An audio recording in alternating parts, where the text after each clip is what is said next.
کہ امام اعظم رحمت اللہ علیہ حرام کاموں سے ہمیشہ بچتے تھے، علم دین کے علاوہ بات کرنے سے ڈرتے، بہت زیادہ مجاہدہ یعنی نیک کاموں میں بہت کوشش فرماتے، دنیا داروں کی ان کے منہ پر تعریف نہ کرتے،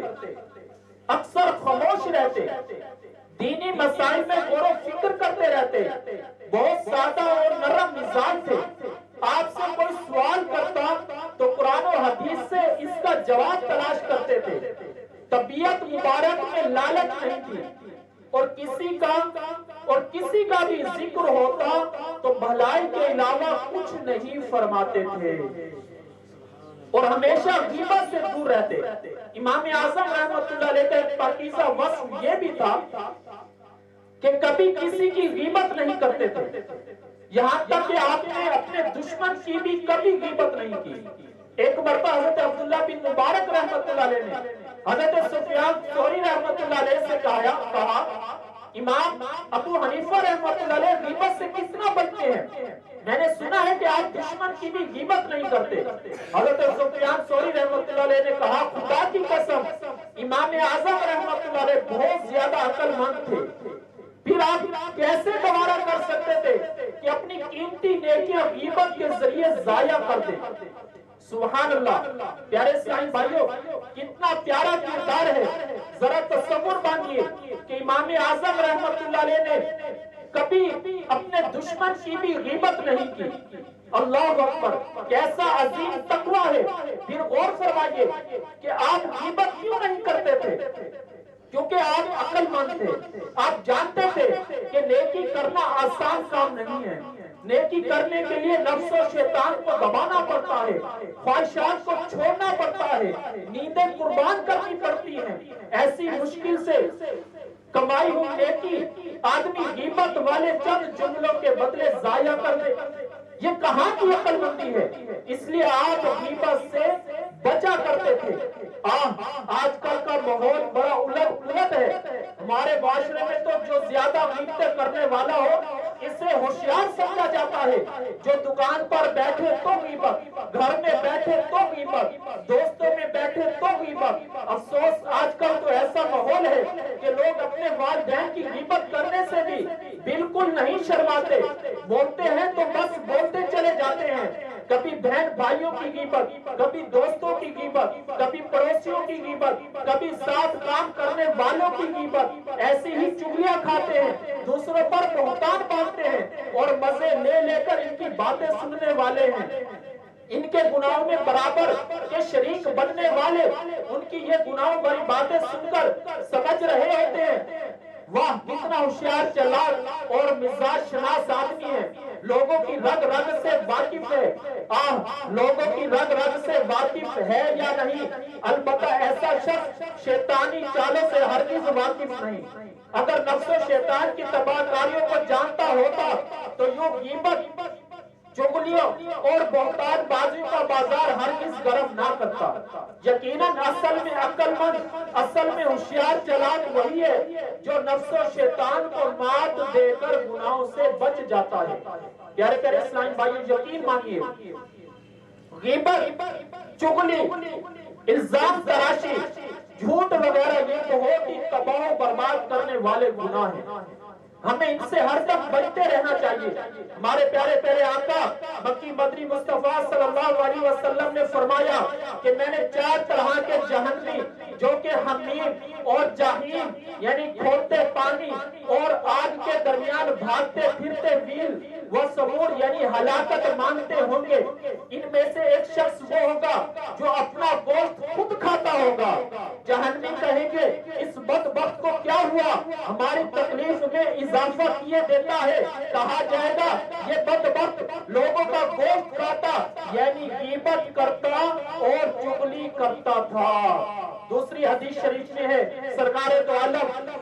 صلی اللہ علیہ وسلم کا فرمان ہے، میں شب معراج ایسی قوم کے پاس سے گزرا جو اپنے چہروں اور سینوں کو تانبے کے ناخنوں سے نوچ رہے تھے، میں نے پوچھا اے جبریل یہ کون لوگ ہیں؟ کہا یہ لوگوں کا گوشت کھاتے یعنی غیبت کرتے تھے اور ان کی عزتیں خراب کرتے تھے۔ میٹھے میٹھے اسلامی بھائیوں، غیبت واقعی بہت بڑا گناہ ہے۔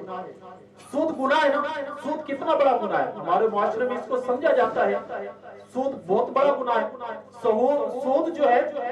یہ 70 گناہوں کا مجموعہ ہے، اور اس کا جو ادنا درجہ ہے وہ اپنی ماں کے ساتھ زنا کرنے کے برابر ہے۔ یعنی سود یعنی یہ 70 گناہوں کا مجموعہ، اور اس کا ادنا درجہ یعنی چھوٹا گناہ یہ ہے کہ جو سود خور ہوتا ہے اس کو کتنا گناہ ملتا ہے کہ ماں کے ساتھ زنا کرنے کے برابر ہے۔ یہ سود کی ہلاکت۔ سود سے بڑا گناہ یعنی غیبت کرنا ہے، غیبت کرنا، اور غیبت سے بڑا گناہ جو ہے یہ بہتان باندھنا ہے۔ اور جو کہ ہمارے معاشرے میں اس غیبت کو یعنی جہاں 2-3 دوست بیٹھتے ہیں، جہاں 2-3 یعنی عورتیں بیٹھتی ہیں، وہ چوتھے یعنی ذکر کرتے ہیں، بےزتی کرتے ہیں، غیبت کرتے ہیں، فلاں یوں فلاں یوں، ابے تجھے یہ بتاؤں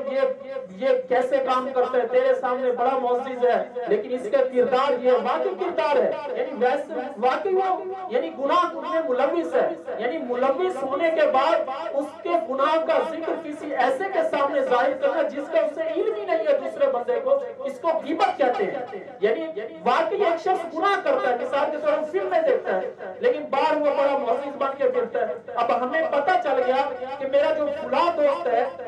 یہ غلط کام کرتا ہے، اب میں اس کی وہ بات کسی دوسرے شخص کے سامنے بتاتا ہوں جس کا اس کا علم ہی نہیں ہے، اس کے سامنے وہ بڑا نیک ہے، اب اگر وہ میں اس کا گناہ کو ظاہر کرتا ہوں واقعی سچ ہے، اور سچ ہی غیبت ہوتی ہے۔ اچھا پھر آج کل یہ بھی معاذ اللہ جس کو یہ علم ہوتا ہے کہ یہ واقعی غیبت ہے، وہ کیسے غیبت کرتا ہوں، کہتے ہیں بس اللہ معاف فرمائے غیبت تو میں کر رہا ہوں۔ یعنی اتنی جرأت ہے معاذ اللہ، استغفر اللہ۔ یعنی ایک تعداد تو وہ ہے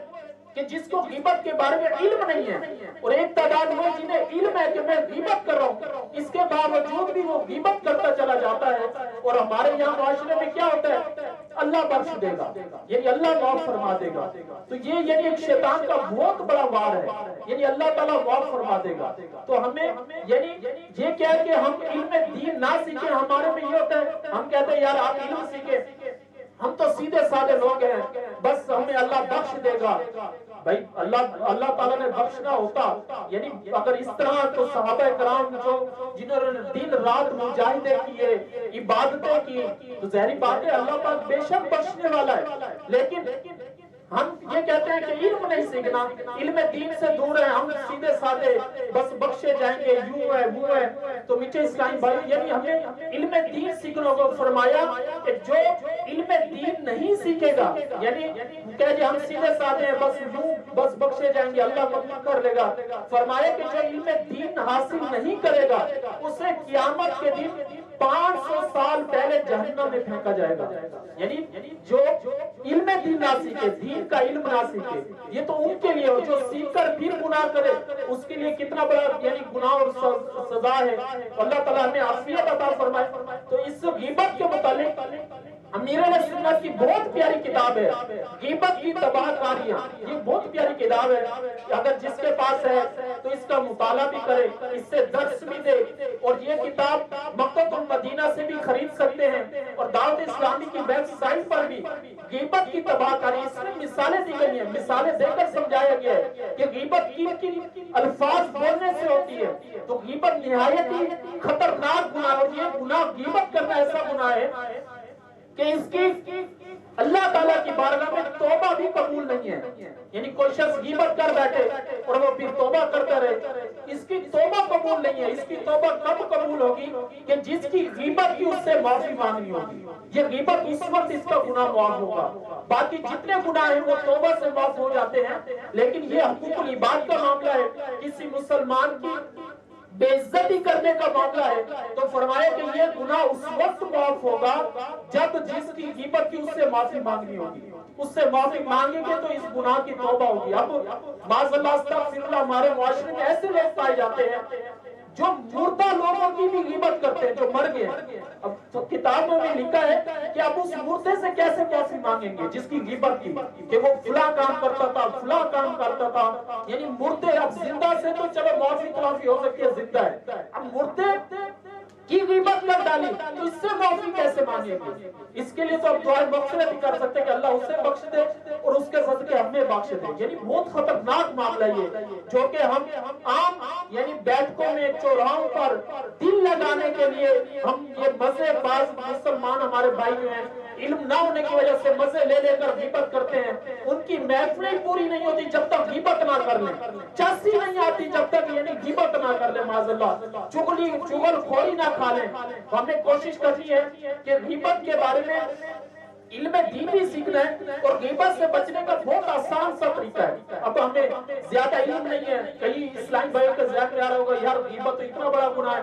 تو اب غیبت سے کیسے بچا جائے؟ اچھا علم دین بھی سیکھنے کا کوئی خاطر خواہ کوئی ذریعہ نہیں نظر آ رہا تو اس کا بہت آسان طریقہ یہ ہے کہ جو دو بیٹھے وہ تیسرے کا ذکر نہ کریں،